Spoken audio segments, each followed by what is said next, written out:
बिस्मिल्लाहिर्रहमानिर्रहीम। तो दोस्तों आज हम एक्सेल के अंदर स्टॉक रिपोर्ट की जो कैलकुलेशन है वो हम यहाँ पर बनाना सीखेंगे। सबसे पहले आपके पास जो स्टॉक होगा वो आपको यहाँ पर राइट डाउन करना है। उसके बाद आपके पास कौन कौन सी प्रोडक्ट्स हैं वो आपको यहाँ पर मेंशन करनी है। और स्टार्टिंग में जो है वो आपने कितनी प्रोडक्ट्स परचेज की हैं वो आपको यहाँ पर उसका स्टॉक यहाँ पर आपको लिखना है। उसके बाद कितनी सोल्ड हो चुकी हैं वो आएंगी आपके पास, और कितनी आपके पास जो है रिमेनिंग है। तो रिमेनिंग स्टॉक का भी जो है यहाँ पर हम एक कॉलम क्रिएट करेंगे। और इसके बाद जो आपकी स्टॉक की जो अमाउंट है तो वो आपको यहाँ लिखनी है, जैसा कि मैं यहाँ पर स्टॉक यानी कि पर हम स्टॉक की जो अमाउंट होगी वो हम यहाँ पर लिख लेंगे। अब इसके बाद कॉलम का साइज यहाँ पर हम एडजस्ट कर लेते हैं इसके हेडिंग के हिसाब से। तो यहाँ हम कुछ ही एरियाज सेलेक्ट करते हैं और इसको हम जो है वो डिफरेंट जो है वो फॉर्मेट के साथ और डिफरेंट कलर के साथ जो है यहाँ पर हाईलाइट कर लेते हैं। तो यहाँ पर इसको हम कर देंगे बोल्ड और फॉन्ट कलर यहाँ पर हम कर देंगे वाइट। तो इस तरीके से जो हम यहाँ पर जो है वो अपना स्टॉक का डाटा जो है सेट कर लेते हैं। अब कोड यहाँ पर आप कोई भी कोड ऐड कर दें, जैसा कि मैंने यहाँ पर जो है स्टॉक का कोड है 150 है। उसके बाद यहाँ पर हमने कहा 200, और चले हम एक काम करते हैं सीरीज वाइज जो है इसको चला लेते हैं कुछ इस तरीके से। और यहाँ पर हम करते हैं 151 और इन दोनों को सेलेक्ट कर लेते हैं और कुछ ही स्टॉक्स को यहाँ पर हम इस तरीके से ड्रैग कर लेते हैं। अब हम अपने स्टॉक्स के जो हमारी प्रोडक्ट है उनके यहाँ पर नेम लिखते हैं, जैसा कि है आपके पास चार्जर है, और इसके बाद यहाँ पर आप लिख लेंगे पेन ड्राइव, और इसके बाद आप यहाँ पर लिख लेंगे VGA केबल। तो कोई भी स्टॉक कोई भी प्रोडक्ट वगैरह हो सकती हैं वो आपको यहाँ लिख लेनी है, जैसा कि हम लिखेंगे स्पीकर।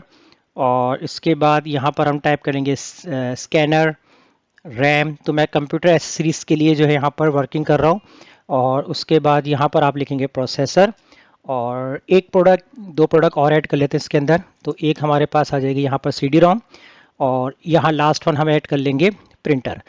तो जितनी स्टॉक्स होंगी आपने उतनी ही यहाँ पर जो है वो कैलकुलेशन करनी है, उसके रिकॉर्ड को मेंटेन करना है। और ये एरिया यहाँ पर हाईलाइट करवाएंगे। अब इसके बाद आपने स्टार्टिंग में कुछ ना कुछ जो है वो स्टॉक आपने पहले से परचेज किया होगा, तो उसको हम यहाँ पर लिख लेते हैं कि जैसे हमने चार्जर का जो है वो 80 स्टॉक हमने इनिशियली जो है वो परचेज किया है। उसके बाद यहाँ पर नीचे आते हैं पेन ड्राइव पे 60 कर देते हैं, यहाँ पर 40 कर देते हैं, यहाँ 50 कर देते हैं, 30, और यहाँ हम कर देंगे 25, 20, और इसको हम कर देंगे 15, और लास्ट वन इसको हम कर देते हैं 10। अब कितने कितने सोल्ड हो चुके हैं, जैसा कि हमने यहाँ पर कर दिया 50, और यहाँ पर कर दिया 30, और यहाँ पर हमने कर दिया है 18। और इसके बाद यहाँ पर स्पीकर है, कितने सोल्ड हो चुके हैं वो हम लिख लेंगे 22, और इसको हम कर देंगे 12, और यहाँ पर हम कर देंगे 20, और यहाँ जो है हम कर देंगे 8, 5, और लास्ट वन हम यहाँ कर देंगे 3। तो ये हमारे पास जो है वो सोल्ड जो है वो कितने हमने प्रोडक्ट कर दिए हैं वो यहाँ पर आपके पास आ जाएगा। रिमेनिंग की बात करते हैं यहाँ पर, तो रिमेनिंग के लिए बहुत सिंपल, यहाँ पर आप फॉर्मूला अप्लाई कर देंगे, इक्वल लगाएंगे। जो इनिशियल स्टॉक होगा इसमें से आप माइनस कर देंगे जितना आपने सोल्ड कर दिया है, आप एंटर कर देंगे तो यहाँ रिमेनिंग स्टॉक जो है वो कैलकुलेट होकर आ जाएगा। इसको ड्रैग करेंगे तो हर स्टॉक का रिमेनिंग जो है आपके पास मौजूद होगा। देखिए यहाँ पर 25 थे, 20 सेल्ड हो चुके हैं यहाँ पर, और रिमेनिंग कितने बच रहे हैं यहाँ पर 5 बच रहे हैं। अब इनकी जो प्राइस है वो आपको यहाँ लिख लेनी, जैसे चार्जर है मैंने यहाँ लिख लिया 500, पेन ड्राइव है यहाँ मैंने कर दिया है 750, और VGA केबल मैंने 150 कर दिया है, स्पीकर जो है मैंने यहाँ पर कर दिया है 5000, स्कैनर जो है मैंने यहाँ पर कर दिया 12000, और रैम यहाँ पर हम कर देंगे 3500, प्रोसेसर हम यहाँ पर कर देंगे 6000, CD-ROM 8500, प्रिंटर जो होगा वो हम यहाँ पर कर देंगे 15000। अब ये रिकॉर्ड जो होगा आपकी एंट्री का होगा कि आपने जो है 1 बाय 1 करके जो है वो इस तरीके से एंट्री कर देनी है। उसके बाद आपको क्या काम करना है कि आपने यहाँ पर जो है वो इस एरिया पे नेक्स्ट जहाँ मैं आपको बता रहा हूँ इधर जो है आपने कैलकुलेट करनी है किस तरीके से क्या क्या चीज़ें आपने ऐड करनी है, जिससे आप अपने स्टॉक का पूरा रिकॉर्ड देख सकते हैं।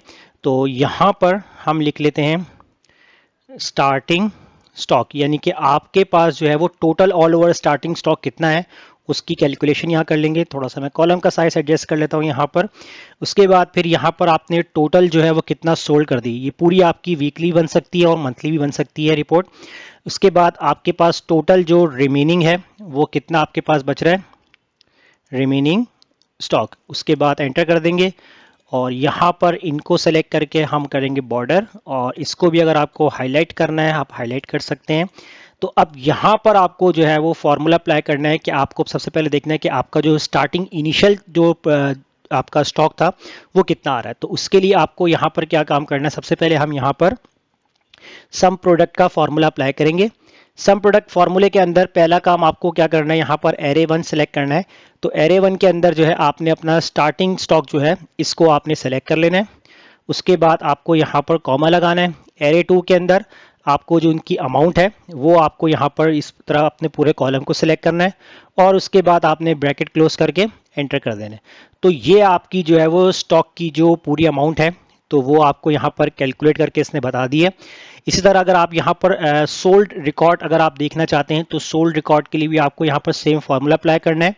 सम प्रोडक्ट का आपने फार्मूला अप्लाई करना है। अब एरे 1 के अंदर अब यहाँ पर आपने सोल्ड वाला जो है वो पूरा कॉलम सेलेक्ट करना है, कॉमा लगा देंगे। एरे 2 के अंदर जो है आपने यहाँ पर अमाउंट वाला जो कॉलम है ये पूरा आपको सिलेक्ट करना है, ब्रैकेट क्लोज करके आप कर देंगे एंटर। तो यहाँ आपके पास जो अमाउंट आ रही है कि जो स्टार्टिंग स्टॉक का जो अमाउंट है वो कितना बन रहा है वो ये आपके पास यहाँ आ रहा है। उसके बाद जितने आपने जो है अपने प्रोडक्ट्स जितने आपने सेल कर दिए उसका जो अमाउंट है वो आपको यहाँ पर मिल रहा है। अब आपके पास जो रिमेनिंग स्टॉक बच गया है तो उसका अमाउंट कितना बन रहा है वो भी आप निकाल सकते हैं। तो सेम फार्मूला सम प्रोडक्ट भी यूज कर सकते हैं, वरना आप जो है यहाँ पर सिंपली क्या काम करेंगे, आप इक्वल लगा लें। इक्वल लगाने के बाद जो आपका स्टार्टिंग स्टॉक का जो अमाउंट था इसमें से आप माइनस कर देंगे जितना आपका सोल्ड हुआ है। इसके बाद जब आप यहाँ पर एंटर कर देंगे तो देखें आपके पास जो है वो जो रिमेनिंग स्टॉक का जो अमाउंट है वो भी कैलकुलेट होके आ जाएगा।